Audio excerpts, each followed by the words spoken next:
Alright, Otaku Phil here, giving you guys an update. Here's the new motor. We're gonna do a full rebuild on this bad boy. Get it machined, wash. I got the freaking 6-star heads head gaskets that I ordered. Already put in a new water pump on this bad boy. Gonna do new seals, the whole deal.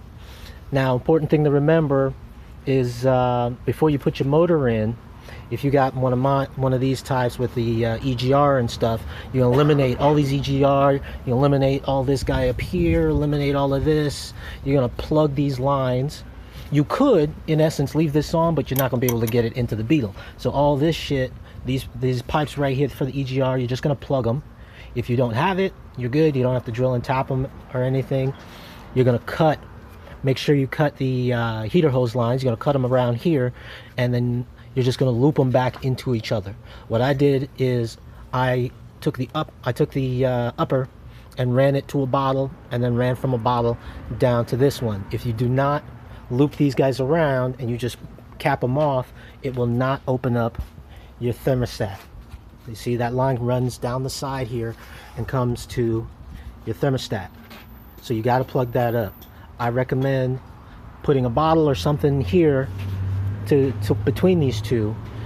That way, when I need to bleed the system or when I fill it up, I use a bottle on my Beetle. I use a bottle on the back to fill it up here, and that allows me to fill up the motor, and it makes it a lot easier to bleed the system and get the thermostat open. So let's see if you can see it. All right, yeah. So it runs through the back here, up the top,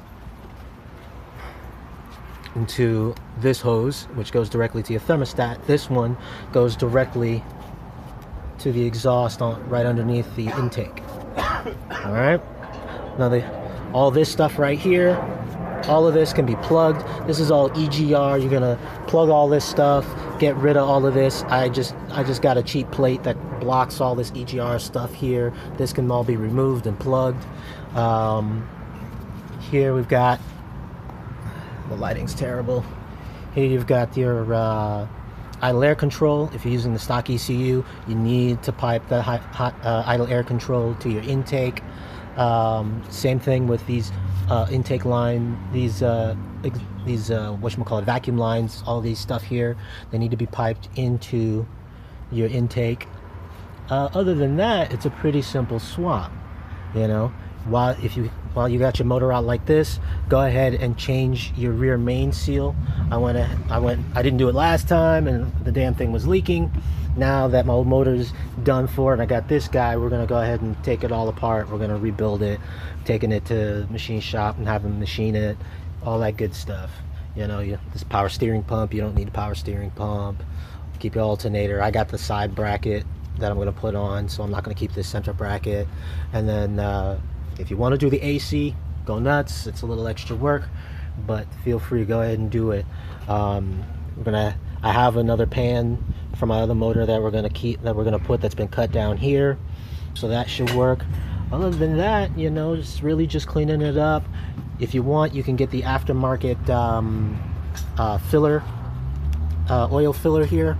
They do sell them at Outfront Motorsports for like 50 bucks. They come down here, so it clears the back of your deck lid.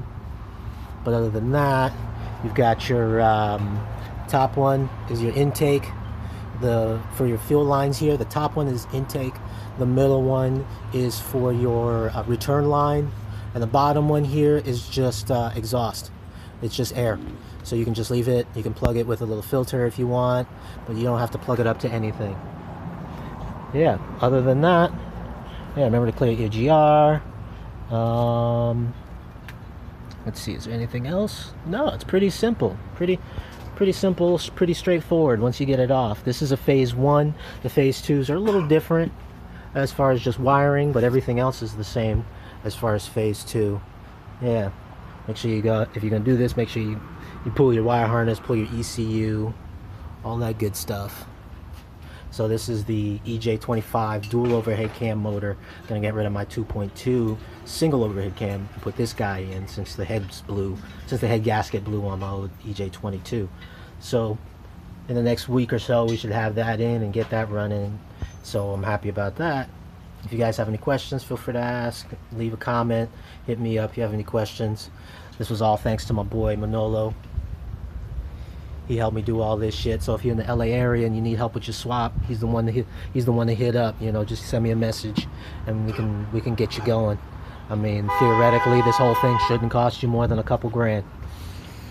I say a couple grand, but theoretically it should be more. You should budget for at least 25 to 3,000. That's a good price right there to get all this work done for you. All right, if you guys have any questions, again, leave me a question in the comments, or you can message me directly.